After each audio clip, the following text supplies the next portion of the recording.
Hello friends, ఈరోజు మనము పుదీనా కొత్తిమీర టమాటా పచ్చడి ఎలా చేయాలో చూద్దాము. ఫస్ట్ బాండ్ పెట్టుకొని 1 టేబుల్ స్పూన్ ఆయిల్ వేసుకొని పచ్చిమిర్చి వేసుకోవాలి.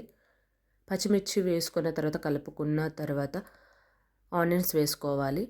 ఆ తర్వాత పుదీనా కొత్తిమీర వేసుకొని మరొకసారి కలుపుకోవాలి. పుదీనా కొత్తిమీర కొంచెం మగ్గిపోయిన తర్వాత టమాటాలను వేసుకోవాలి. టమాటాలను వేసుకొని మరొకసారి కలుపుకోవాలి. ఇప్పుడు టేస్ట్కు సరిపడినంత సాల్ట్ వేసుకోవాలి. సాల్ట్ వేసుకుంటే తొందరగా మగ్గిపోతుంది.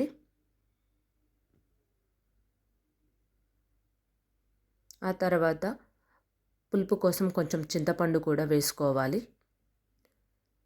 చింతపండు వేసుకుంటే 3 to 4 days అయినా బాగుంటుంది. ఇప్పుడు వెల్లుల్లి జీలకర్ర కూడా వేసుకొని మరొకసారి కలుపుకోవాలి. ఇప్పుడు ఈ మిశ్రమాన్ని రోటిలో రుబ్బుకోవాలి. చాలా బాగుంటుంది. కచ్చాపచ్చాగా రుబ్బుకోవాలి, మరీ మెత్తగా కాకుండా.